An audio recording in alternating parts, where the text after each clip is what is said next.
Hello, and welcome to the fifth video in our series of demystifying AI for engineering educators.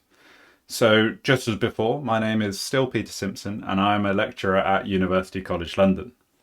Today, we're actually going to be talking about something that I think is really important when we're teaching AI, and that is the ethics of AI and also some of the key limitations that we need to address.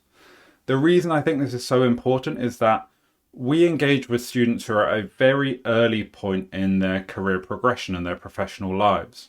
And whilst AI is all around us, and a lot of people are saying that it is the future, we need to make sure that just as we're teaching those core basics for each type of AI or architecture, we're also making sure that our students are aware of those limitations and those ethical considerations.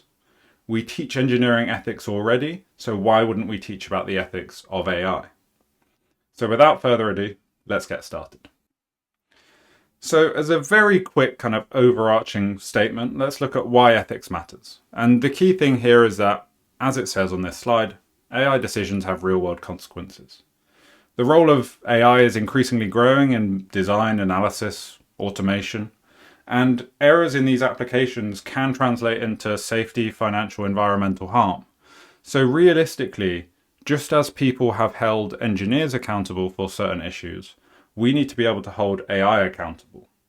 And if we don't hold ethical considerations at the core of our responsibility as engineers, we are ultimately risking lives, livelihoods, and our planet. So let's look at bias. We've spoken about bias a lot in terms of data, but there's actually a very interesting form of bias that comes into play with AI, especially in the current climate.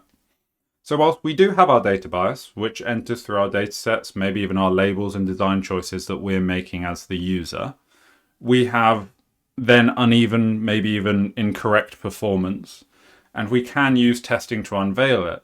There is another form of bias that ultimately we can't necessarily always account for, which is human bias when using AI.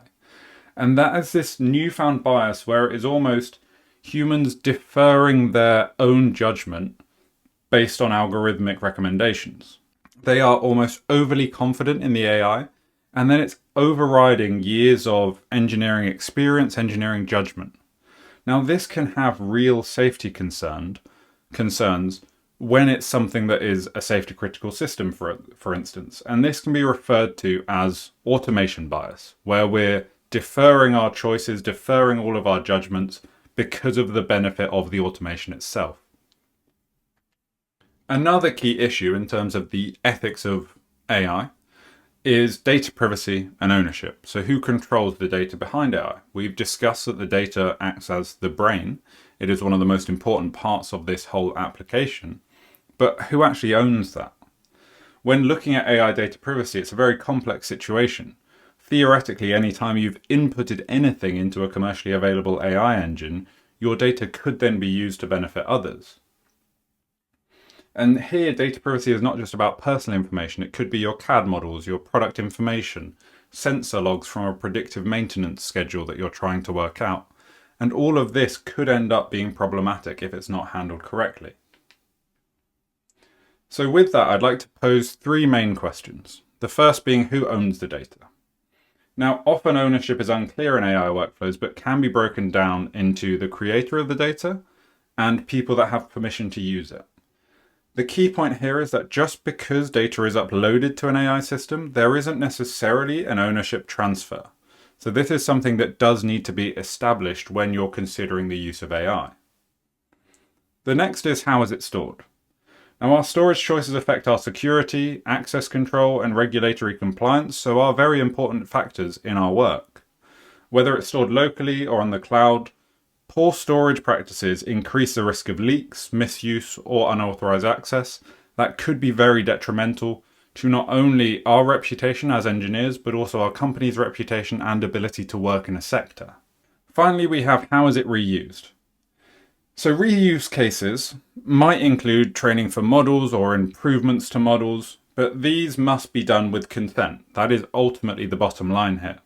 And this has to happen at a policy or contractual level, stating what is allowed to be reused, how it's going to be anonymized, and who benefits from that reuse. So you can't just go into AI applications and think that you can reuse anything that you've fed into it. you need to make sure that you're actually getting that consent from whoever owns the data first of all.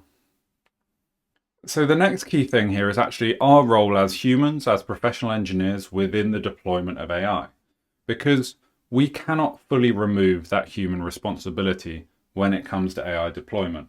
We need to be able to explain and understand why AI is making the decisions it's making. Now, the first step towards this is transparency. We need to stop treating AI like these black boxes. I've spoken about this in almost every video so far, and yes, it might be something that I'm a bit too keen on, but I think we really need to understand enough about the AI to understand how it's getting from A to B.